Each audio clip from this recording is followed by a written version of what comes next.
और अमानतुल्लाह साहब को भी समझने की ज़रूरत है कि जो आज़म खान के साथ हुआ है कम से कम वो आपके साथ ना हो। पार्टी का अगर समर्थन नहीं है तो क्या ये समझा जाए कि अमानतुल्लाह साहब ने जो किया वो गलत किया। और अमानतुल्लाह साहब से भी कहना चाहती हूँ और आपके चैनल के माध्यम से भी ये बात कहना चाहती हूँ, देखिए उनके पर 1 FIR हो या 10 FIR हो, देखिए आज नहीं तो कल इंशाल्लाह उनको बेल मिल जाएगी, वो बाहर भी आ जाएंगे। ओखला की आवाम भी उनका समर्थन कर रही है। तो क्या दिल्ली के मुख्यमंत्री आम आदमी पार्टी क्या अमानतुल्लाह साहब के साथ खड़ी है, या वो ये कहें कि जो अमानतुल्लाह साहब ने जो किया है, जो वहाँ पर जो विरोध किया वहाँ पर, तो क्या वो गलत विरोध था, ये पार्टी उनके साथ नहीं खड़ी है। शाहीन बाग इकट्ठा होकर के, मैं शाहीन बाग के लोगों को, शाहीन बाग की आवाम बहुत बेदार और बहुत हिम्मत वाली कौम है, मैं सलाम करती हूँ। शाहीन बाग के लोग इकट्ठा हुए वहाँ पर, मंदिर को छोड़ करके मस्जिद का जो बाहर का की जो दीवारें थी उसको तोड़ा गया, इस मकसद से तोड़ा गया ताकि उनके बीच में वो दीवार तो तोड़ रहे थे लेकिन नफरत की दीवार खड़ी कर रहे थे।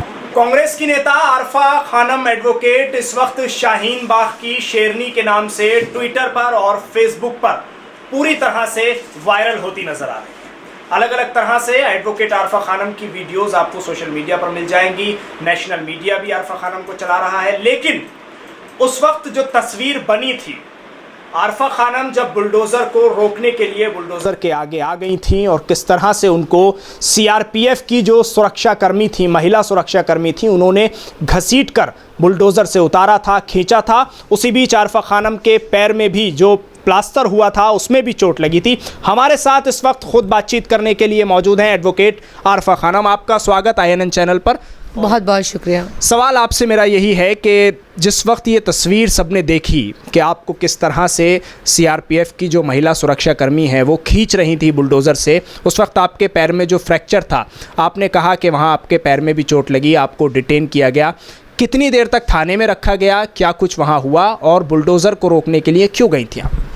देखिए, जब सुबह हम लोगों को ये पता चला कि जो शाहीन बाग में इंक्रोचमेंट की कार्यवाही अब वो नहीं हो रही है, तो सब लोग अपने अपने घरों के अंदर थे, किसी तरीके से कोई सड़क पर नहीं था। लेकिन अचानक 9:30 बजे के बाद ये शोर मचना शुरू हो गया। 9:30 से 10 बजे के बीच में लोग वहाँ पर इकट्ठा हुए, खास करके मीडिया कर्मी वहाँ पर भारी तादाद में वहाँ पे पहुँच गए। तो हम लोग सब लोग अब नेशनल टेलीविज़न खोल के बैठे थे और देख रहे थे कि आज कुछ कोई कार्रवाई इस तरीके की नहीं हो रही है।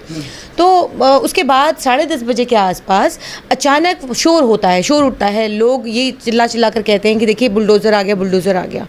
तो ऐसा सा था ये कि हम लोग अपने घरों में देख रहे थे, आज लगातार सारे मेन स्ट्रीम मीडिया ये दिखा रहा था कि अब शाहीन बाग को रौंदने जा रहा है ये बुलडोज़र, शाहीन बाग पे अब कार्रवाई होने जा रही है। तो इस तरीके की खबरें चलने लगी। हम लोग अपने घरों से निकले और निकल के हम लोग जब बाहर पहुँचे तो देखा कि सामने बुलडोज़र आ रहा है। तो फिर हम लोगों ने वहाँ पर ये देखने की कोशिश की कि वहाँ पे कोई अधिकारी, कोई MCD का, PWD का अधिकारी वहाँ पर मौजूद है या नहीं है, या किसी तरीके से कोई इंटीमेशन या नोटिस किसी को दिया गया है, ये चिन्हित किया गया है कि आज ये तोड़ा जाएगा या ये इंक्रोचमेंट हटाया जाएगा। क्योंकि जैसा कि हम लोग सब जानते हैं कि पहले से ही जब जहांगीरपुरी की हिंसा हुई और उसके बाद वहाँ पर घरों को और रोज़गारों को बुलडोज़ किया गया, तो उसके बाद लोगों ने शाहीन बाग में एहतियातन यहाँ पर खुद से अपना जो इंक्रोचमेंट, जो खास करके मैं अगर बात करूं कालिंदी कुंज रोड जहां पर फर्नीचर मार्केट है, लोगों ने अपना फर्नीचर जो सिंचाई विभाग का जो नाला है उसके ऊपर उसे पाट करके वहां पे सामान रखा हुआ था। लेकिन उसके बाद वहां पे एहतियातन लोगों ने वहां से उसको हटा लिया। तो जब वो इंक्रोचमेंट ऑलरेडी हटा लिया गया तो फिर ये बुलडोज़र आखिर क्यों आया है? तो ये बहुत बड़ा सवाल था और ये बहुत बड़ा संकेत था कि ये जो बुलडोज़र लाया गया है ये नफरती बुलडोज़र है। और नफरत के लिए ये शाहीन बाग को, जिस तरीके से शाहीन बाग 103 दिन तक सड़क पर संविधान की लड़ाई लड़ रहा था, तो ये ज़रूर ये नफरती बुलडोज़र किसी न किसी का रोज़गार, किसी न किसी के घर को रौंदने के लिए आया है। क्या आरफा खानम, आपको लगता है कि बुलडोज़र चिन्हित करके मुस्लिम इलाकों में लाया जा रहा है? क्या आपको लगता है कि मुसलमान ही इस बुलडोज़र का निशाना है?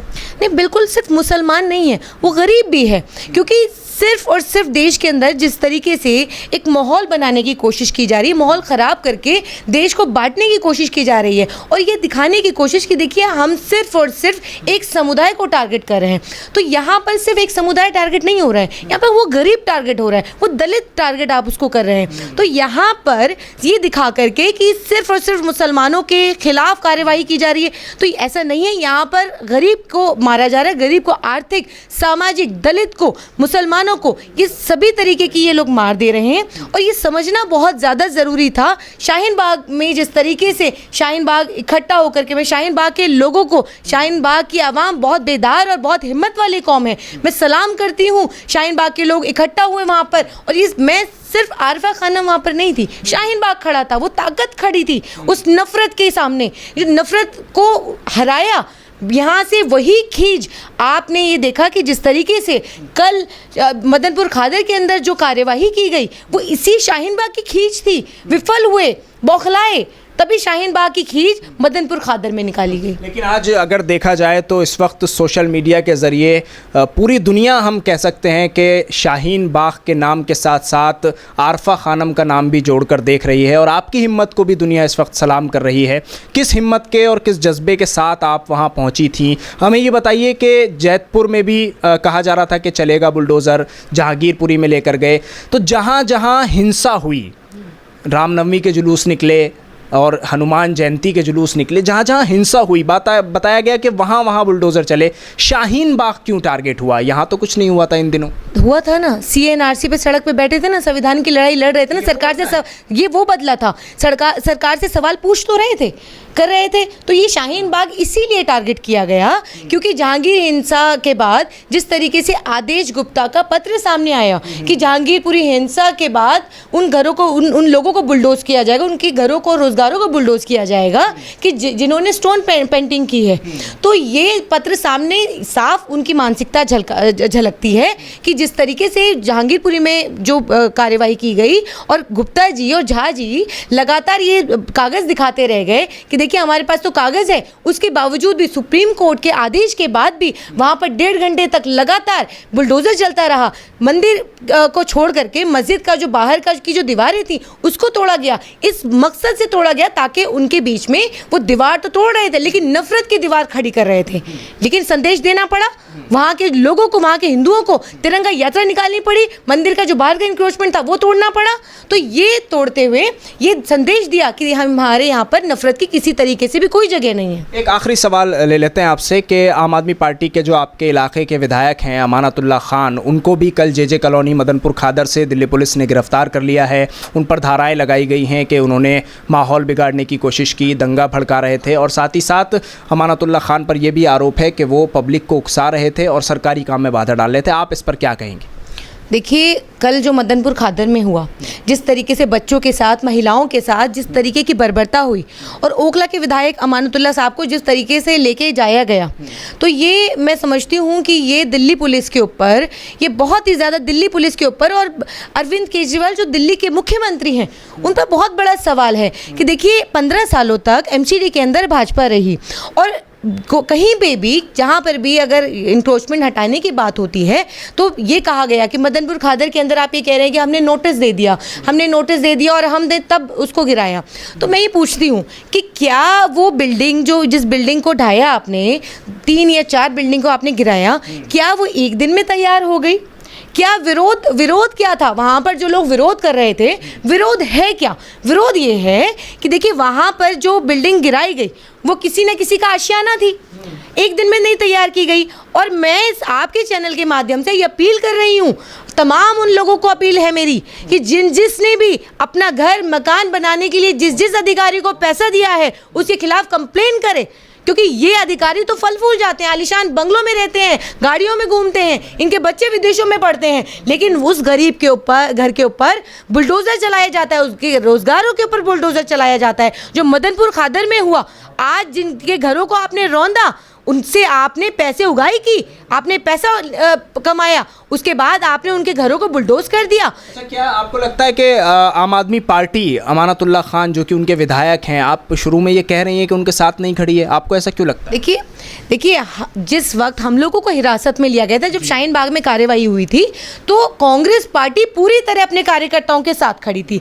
दिल्ली के प्रदेश अध्यक्ष अनिल चौधरी जी, कालका जी पुलिस स्टेशन आए, कार्यकर्ताओं को हौसला बढ़ाया, शाहीन बाग भी आए। लेकिन मैं ये पूछना चाहती हूँ और अमानतुल्लाह साहब से भी कहना चाहती हूँ और आपके चैनल के माध्यम से भी ये बात कहना चाहती हूँ, देखिए उनके पर 1 FIR हो या 10 FIR हो, देखिए आज नहीं तो कल इंशाल्लाह उनको बेल मिल जाएगी, वो बाहर भी आ जाएंगे। ओखला की आवाम भी उनका समर्थन कर रही है, वो बात ठीक है। लेकिन मैं ये पूछना चाहती हूँ और ये बहुत बड़ा सवाल है कि जिस तरीके से कांग्रेस पार्टी अपने कार्यकर्ताओं के साथ खड़ी थी, तो क्या दिल्ली के मुख्यमंत्री आम आदमी पार्टी क्या अमानतुल्लाह साहब के साथ खड़ी है, या वो ये कहें कि जो अमानतुल्लाह साहब ने जो किया है, जो वहाँ पर जो विरोध किया वहाँ पर, तो क्या वो गलत विरोध था, ये पार्टी उनके साथ नहीं खड़ी है। वहाँ के जो कालका जी पुलिस स्टेशन की जो विधायक हैं, आतिशी जी भी वहाँ पर नज़र नहीं आई। जिस तरीके से लोग वहाँ पर देख रहे थे कि आतिशी जी वहाँ पर होती, विरोध होता, पार्टी साथ में होती, लेकिन किसी भी तरीके से पार्टी का अगर समर्थन नहीं है, तो क्या ये समझा जाए कि अमानतुल्लाह साहब ने जो किया वो गलत किया, या क्या वो उन्होंने जो कार्यवाही उनके खिलाफ हुई है वो सही हो रही है? तो ये बड़ा सवाल है और अमानतुल्लाह साहब को भी समझने की ज़रूरत है कि जो आज़म खान के साथ हुआ है, कम से कम वो आपके साथ ना हो। इसके लिए आपको, अब हम लोगों को, ओखला के अवाम को ये सोचना पड़ेगा कि जिस अरविंद केजरीवाल ने दिल्ली दंगे के वक्त में, मरकज़ के टाइम पे, CNRC के टाइम पे, जब शाहीन बाग की बहनें बैठी थी, इसी अरविंद केजरीवाल ने ये कहा था कि मुझे दिल्ली पुलिस अगर मेरे अंडर होती तो मैं 2 घंटे के अंदर सड़क खाली करवा देता। मरकज़ के ऊपर ताला लगवाने वाला कौन था? ये अरविंद केजरीवाल। दिल्ली दंगों में कौन जो कार्यवाही की मांग कर रहा था, कौन कर रहा था? अभी जहांगीरपुरी में हिंसा हुई, सख्त कार्यवाही की मांग किसने की कि सख्त कार्यवाही हो, और कार्यवाही किस पर हुई? तो ये साफ जाहिर है कि ये जो नोरा कुश्ती है, नोरा कुश्ती में जो आम आदमी पार्टी और भाजपा जिस तरीके से मुस्लिम विरोधी और दलित विरोधी और गरीब विरोधी ये जो कार्यवाही हो रही है, तो ये साफ जाहिर है और ओखला के अवाम को अब सोचना पड़ेगा और सोच करके ही अब हम लोगों को आत्ममंथन करना पड़ेगा कि अब हमें इस केजरीवाल का किस तरीके से बायकॉट करना है, क्योंकि ये मुस्लिमों को जिस तरीके से साइड करने का इसने काम किया है, तो अरविंद केजरीवाल को अब आपको सोच समझ करके वोट करना पड़ेगा। आज सत्ता आपने इनके हाथ में थमाई थी ये सोच करके कि सही फैसला होगा, विकास होगा, लेकिन आज जो हालात है हम सबके सामने हैं। शुक्रिया आरफा खानम, INN चैनल से बातचीत करने के लिए, हमें समय देने के लिए। हमारे साथ एडवोकेट आरफा खानम, जो कि कांग्रेस की नेता हैं और इस वक्त शाहीन बाग से एक बड़ा नाम उभर कर सामने आया है। तो सीधे तौर पर आम आदमी पार्टी पर इल्ज़ाम लगाते हुए और आम आदमी पार्टी की नीयत पर इल्ज़ाम तराशी करते हुए आरफा खानम कह रही हैं कि अपने ही विधायक के साथ आम आदमी पार्टी नहीं खड़ी है, तो आम आदमी पार्टी को ये साफ ज़रूर करना होगा कि क्या उनके विधायक सही कर रहे हैं या गलत कर रहे हैं, क्योंकि इन्होंने जो मिसाल दी है उसके ज़रिए ये साफ़ होता है कि कांग्रेस पार्टी जब ये लोग डिटेन हुए थे और इनको हिरासत में लिया गया था तो इनके साथ खड़ी थी। दिल्ली से INN चैनल के लिए साहिल नकवी।